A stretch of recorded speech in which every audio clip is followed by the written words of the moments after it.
This is Keri Nola. Check her out. She is shining bright this morning. So for those of you who are tuning in right now, let's just wait for a few seconds here so that you tune in to Keri Nola's presentation at the Not Your Typical Psychotherapist Summit. If you attended last year, it was, how can I mention it? How can I, what are some of the words, Keri?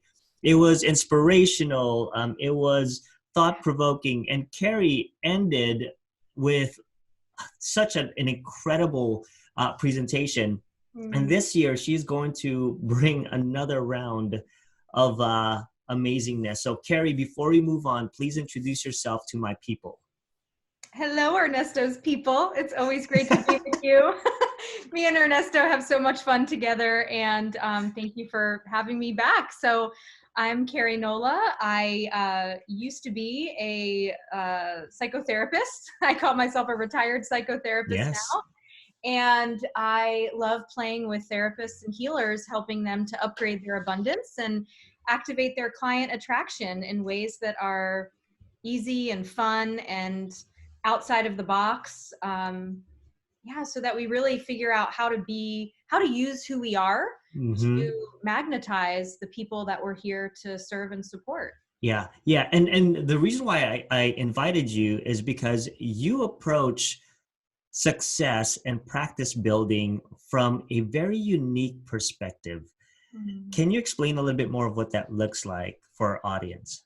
Sure. I'm remembering our first conversation, Ernesto, years ago, and it was about looking under the hood of your practice. Wow, you remember. I do remember. How could I forget?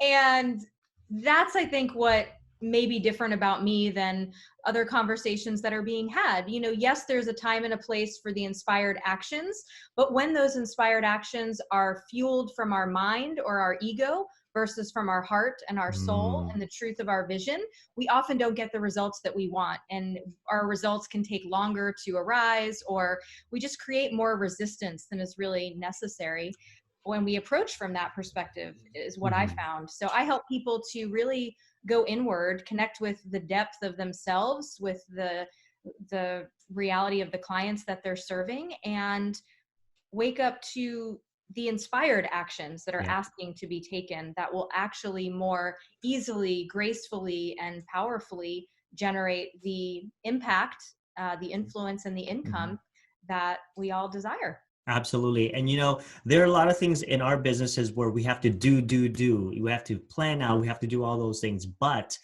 for those of you who know me and know Keri, we love to look under the hood. We love to look inwardly. What is affecting the energy around us, who we're around, what are we putting in our energy?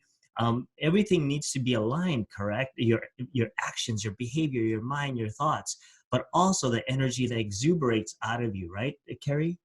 Absolutely. And I think a lot of times one of the pitfalls that we can get into is copying what other people are doing. Absolutely.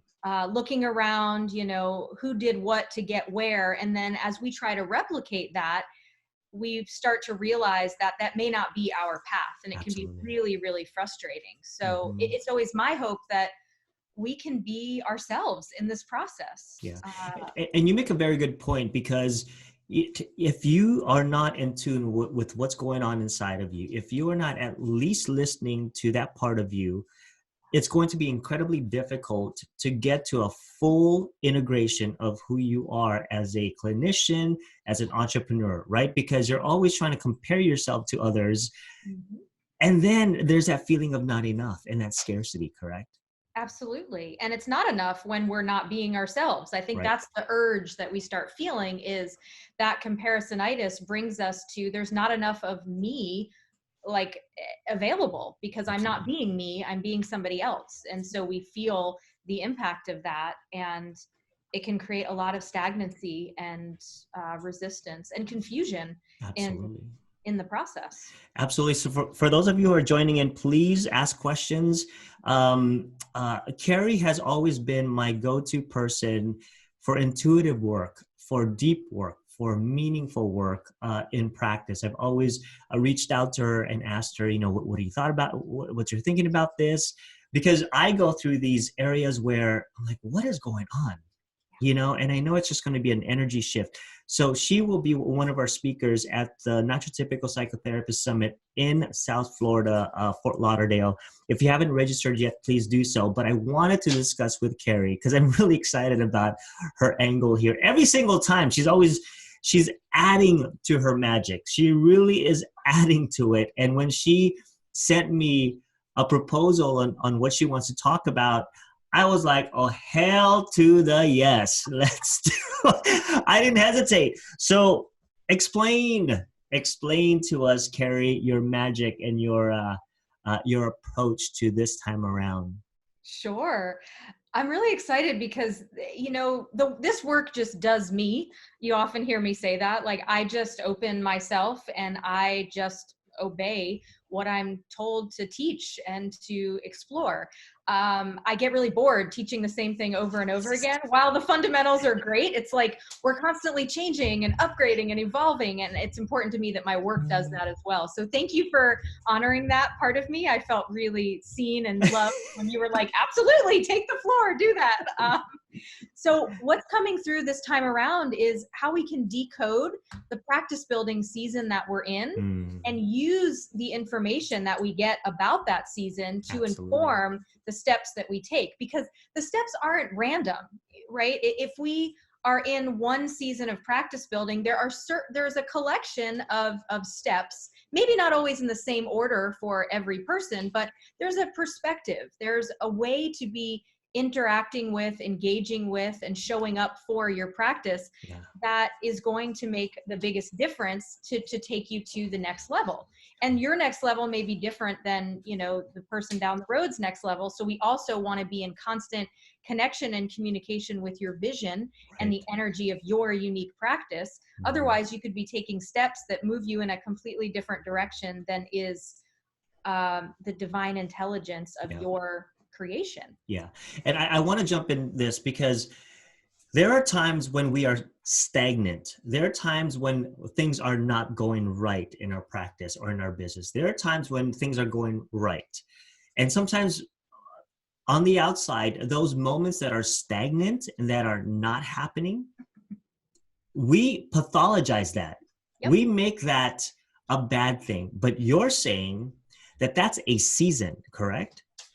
It sometimes is, absolutely. I like to call this the light and shadow of practice building, because sometimes stagnancy, what looks like stagnancy, is really so much magic happening internally and behind the scenes. Like if you think of a flower, you plant the seed and you don't keep digging it up to see if it's like doing something. You assume that watering it and the sun shining down on it is going to allow it to take root and to blossom at exactly the right moment. I love that. I love that. You know why? Oh my gosh, Keri, you know why? I did that when I was a kid. I'm like, why the hell is this not growing? And in fact, I also did that with hamsters. When I had a hamster and it gave birth and I thought it was dead and I kept moving it. And the sad thing is, if you hold a hamster, a baby hamster, the mother will not go back because of the scent of the human in there. Yeah. And I ended up killing. Oh, never mind. Okay. Trauma. We're good. We can work that out after the session. We will. But that's hilarious that you mentioned that analogy, but you're absolutely right. I'm sorry. No, I love that you shared that, because it is true. It's like we can kill our visions. We stifle them by not allowing them to take their rightful course. They have a lifespan of their own. They have an intelligence of their own. It's our job to steward that by paying attention to what's happening. And if we make ourselves wrong for every pause or break, it's like winter. It's a time for hibernation. You have a winter season of your practice. Right. And if you're looking at that going, oh, you should be warmer, you should be this, you should be that, you should be that. Well, why don't you ask it what it is and how you could serve it best in this moment, right? So we get into relationship with the practice. To me, practice building, business building is like parenting. We don't tell the child who it is. We ask and we nourish and nurture the truth of that being into its fullest potential. And that's a game changer when we start playing with our business in that way. Absolutely. And if we get quiet and still enough, we can hear what is being asked of us next. But we live in such a fast-paced world that, you know, people want the 12-step plan to make six figures overnight, and that shit's not realistic. Yes, Yeah. magic happens. Yes, miracles are possible. And, you know, great things in life take time. You know, it's like Yeah. fine wine. It's like marinating the meat. You know, we need to wait sometimes for delicious things to come in. Yeah. And you know, the really cool thing about what you're saying is that you're not pathologizing those moments, right? You're actually helping people to pause, Yeah. right? And not panic, because when it's quiet like that, it's panic time, right? Because we live in such a noisy society. Mhm. We live in such a society that for entrepreneurs, I have to do this, I have to do that, time frame, time frame, time frame. And we are ignoring, unfortunately, those moments when our business is speaking to us. And I love the fact that you say relationship with your business. Can you explore a little bit more of that? Definitely. I mean, if you think of your business like a relationship, you know, if you don't go on dates with your partner, like, how connected do you feel? How much do you know about each other? Right. How hot is it? How much abundance do you experience in the connection when you're not showing up for it? Or when you're telling your partner what to do and who to be and controlling and manipulating, right? We would never suggest that in a relationship context, but yet we try to control and manipulate the energy of our business. Be Right. this, do that, make this much money, faster, stronger, harder. Like, maybe it doesn't want to do that yet. Yeah. Maybe it could be so much more if you just paused and listened to what it is for you and with Yeah. you. Yeah, absolutely. And for those of you who are chiming in, please go ahead and ask your questions. And yes, Judy, it is going to be CEs provided as well too under NBCC. So absolutely, I'm going to make a way for that. Also, for those of you who are just joining in, click on the link above after this, because there's going to be a lot of content for that week. Now, let's talk money. Let's talk. I'm going to go into this, right? Of course. Money. You dropped some truth last year about money, and people came away with that going, what the fuck was that? That was just so heavy and just so eye-opening. I think people was inspired by your direction. So explain a little bit more about the relationship of money in the context of what you do. Sure. You know, we have a lot of shame as healers in terms of receiving. And I think there's wounds about receiving that keep us from being able to give at the level Right. that we're being asked to give. So at last year's Not Your Typical Psychotherapist Summit, we sat with, where are we not feeling worthy of receiving? You know, how did our parents approach money? Did we feel enough around money and having our basic needs met? What does it mean about us if we want to make money doing this work that we love? Does it take away the value of the work that we're doing? Do parts of us believe that? Like, how much money is too much, where you feel like, I could make this much, but if I make that, I'm really greedy. Right. I'm not allowed to do that.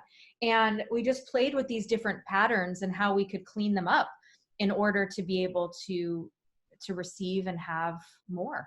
Yeah. And this is the part of looking under the hood, because there's so many things that go into making money, right? When you're holding money, what comes up for you? There's a certain energy that you're wanting people to notice, right? Because that energy is in the gut area. Can you talk a little bit more about that gut area?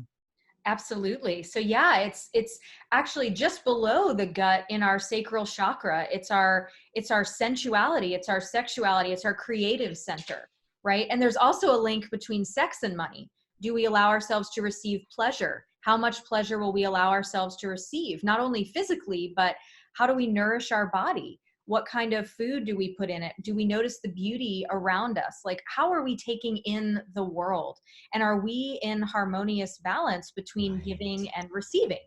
It's like, sometimes we think we're hurting our clients by charging them.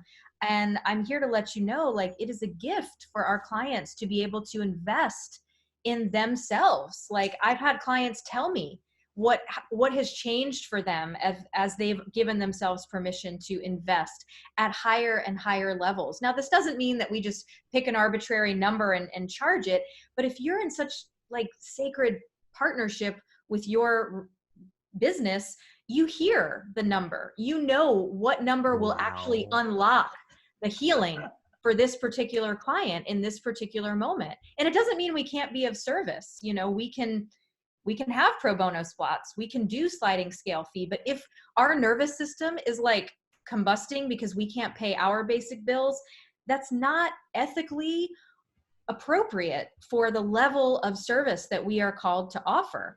And I really feel strongly about us cleaning up our money wounds, because otherwise we're burnt out, we're overworking, and we're hurting the people that we're intending to serve. Wow.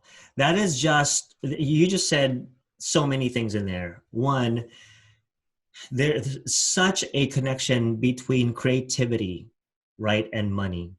And I know for a fact that when my bank account is low, my gut starts turning. And so the energy is right there. And the fact that you said what we charge our clients can be viewed as a gift to themselves, giving them permission to invest in themselves and not to cheapen the relationship between you and the client. And also, if you have a sacred relationship with your business, a sacred relationship with your business, you will protect that at any cost because it's invaluable, right? Yes, absolutely.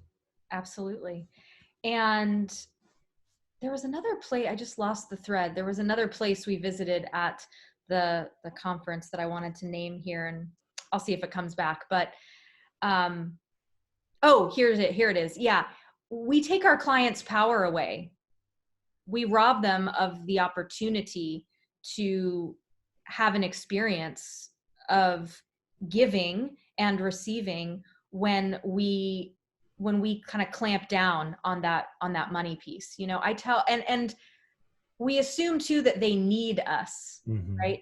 And yes, on the one hand, of course we're needed. Like, of course our work is valuable. And from a higher level of consciousness, we also have to know that if someone is meant to receive our services, they will have the resources to do so. Absolutely. There are a lot of different resources available. And when we have that, God complex, and we think we're the only one that can help, and we have to be available to everybody at all times, that's our own stuff to clean up there. It's a myth. And we use it as an illusion to stay stuck in the distortion of not being worthy of receiving. That we have to sell ourselves out in order to serve. And that's just such an old paradigm of prosperity. We're in a new energy now of infiniteness. And also we're serving as a mirror. If we can sit there and tell our clients they're worthy of all of the things, but yet we're not living that. And so it becomes incongruent. And there's a transmission of incongruence, and we can't serve our clients at the highest capacity from that energy. Yeah. And when that area, the chakra, right? Is that what you mentioned? The energy area, when that is out of line, you're absolutely right. We take the power away out of our clients because, part of them being with us and working with us, we create that empowerment for them. And the more we create that abundance in them, the more it comes back to us tenfold, right? I totally believe that. Absolutely. And money is just one of those things that are just exchanging back and forth. And it's a thing, right? But there is power in that exchange between you and your client, correct? Absolutely. And it only has the power that you give it. So if you've assigned money as evil and dirty, then so be it. Like, that's the experience that you're going to have in relationship with it. And if you can love and notice those parts of you that may feel that, because that's alive in our collective consciousness. This isn't about pretending you love money and pretending you feel worthy if you don't. It's just about meeting, like, wow, I have a part that feels this. Awesome. Like, love on that part. Right. And expand beyond it and see if there's a higher perspective that's even truer. I think of this like, if you're on the second floor and you're looking out, like, you can only see certain things, but if you go to the penthouse, you see so much more. And there are higher levels of truth in this experience. You know, there's truth with a lowercase t, and then there's truth with a capital T, which is we are infinitely worthy. And let me just bust up that myth that is so common in our field that you have to charge what you're worth. Woo. You can't do that because you're priceless. I do that. I've always said that. I would be like, if you start charging your worth, I'm sorry, no one will afford you. I mean, that is so true. Keri, I'm going to interrupt you real quick. Okay, you are being asked by Josie if you are working on a book, because this is so much great information. And I'm gonna say this before she say anything. I'm gonna say she's going to be working on it, or she already has one in the works. Can I call that into existence, Keri? I love you, Ernesto. This is not the only time I've been asked that. I was asked that last year by an attendee saying, does she have a book? I'm like, well, let me ask. Thank you for seeing that in me. Hi, Josie. I love you. Thank you for your question. It is brewing in me. Yes. All right. Didn't want to put you on the spot.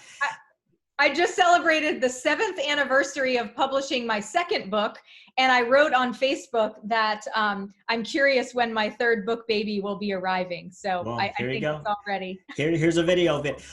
Keri, I want to go back to there's a spectrum that we all clinicians go through, an entrepreneur. There's a spectrum of do, follow the steps. Here's a 20 steps that you have to do to have a successful business. There is the masculine move, control, that movement, right? There's also a piece that you are introducing into the world of entrepreneurship, which is another energy that many of us are now figuring out. Can you explain a little bit more of that two extremes? Absolutely. Balancing the masculine and feminine energies in business. We are very familiar with business being done from the masculine, which is the action, the doing, which is absolutely necessary. You know, the masculine creates the structure, the container for the business, and that needs to be solid and sturdy. And some of us have a more cultivated and developed masculine relationship with our masculine. And whether you identify as male or female, we all have these energies that live within Absolutely. us. And birth happens when the sperm and the egg meet. So our business happens when our masculine and our feminine dance together to create the energy of the business, right? The feminine's job is to flow, to receive, to intuit, to feel. Now, that without the riverbank of the masculine is just a flood, right? So wow. We are looking to create the riverbank for the business, which is the sturdiness, the container, the office, the bank account, the policies, the procedures, the direction, the decisiveness, right? And then the feminine flows in there. Like, are you listening to your business? Are you moving with the flow of the energy? And when those two things happen, it's just magic. I love that the way you put that, because absolutely you're merging the two. You're not saying that one over the other, right? It's a continuous flow of dance, of the sensuality. You know, I just love that you put it in that perspective. And you're right, because we have to be able to understand the flow of our business. You know, sometimes there's going to be rocks in the way, but the water flows through it, right? It's like it covers it, it recedes, it comes down, but overall you have to know the direction and the flow of your business. Mm-hmm. And I would say that the flow is also the creativity piece, right? Absolutely. Is that channel open? And often the channel only feels safe enough to open in the presence of structure and sturdiness. That's right. Right? So if you are like flailing about and you're like waiting for things to come to you and to happen without like, you know, a schedule or, you know, one of the things I used to say when I was building my practice and started sharing what was working for me with others was, you know, if you want to work Monday, Wednesday, and Friday from 10 to 5, I would suggest that you get your booty in your office Monday, Wednesday, and Friday between 10 and 5. Create that structure for yourself. Show up for the business as though the clients were there. Mm-hmm. And if the clients aren't there yet, then you need to be doing things Right. and showing up in a way that aligns with the energy of them coming in. That might be, networking, or writing letters that you can send out to potential referral partners, getting visible, Right. right? So I think that's an example of the structure and the flow. Absolutely. Can't do one without the other. And usually we have a strength and a preference. We have an over-cultivated masculine or an over-cultivated feminine. And a lot of times these are programmed based on what we've seen our parents do, based on how we think we have to be in order Right. to be successful. And a lot of times when I start coaching and mentoring healers, we start with cleaning up the wounds and the trauma around who we think we have to be in order to be a success, and That's then right. figuring out who we actually are. And when we realize that, when we wake up to that moment of who you actually are is the key to building your business, that's when everything unlocks. Yeah. Yeah. I just love the way that you put this. So I don't want to give anything away or a lot of it away, but please sign up for our conference, our summit in South Florida. The link is above. And I'm also going to add the link to Keri Nola's website. Keri, I also know that you're doing Healers Code Live next year, correct? I intend to. I'm just riding the waves of this Healers Code Live. We're only 2 months out from it, and barely. And oh, it's incredible. So Yeah. so much of the summit community from last year came to this year's, and we just had such a blast. Yeah. So I love the way our communities play together. So when that is out, can you please let me know so I can email everybody with Yeah. all of that information? And there's a waiting list right now for people because it's sold out this year, and I imagine it's going to sell out next year. So healerscodelive.com, you can sign up to be like the first to know when we start the dates for that next time. Keri just sells out her conferences, her summits, because she really does. It's a different approach to success, right? And you merge the two, masculine and feminine energy, and you make it real. So I'm really excited about you presenting again. And like I said, we're gonna have a lot of fun. The energy at these places are just gonna be taken to a whole new level. So please sign up. Yes. Keri, thank you. You're so welcome. All right, my friends. So if you have not signed up for the Not Your Typical Psychotherapist Summit in South Florida, do so. The link is above. You will not want to miss all the incredible speakers. Mike Michalowicz is going to be there talking about money, and he's going to explain all those things for you. But Keri and many other folks are going to just add a beautiful spin to how to reach your goals for your business. But anyway, aloha, Keri. Aloha. Bye, everybody. Bye-bye.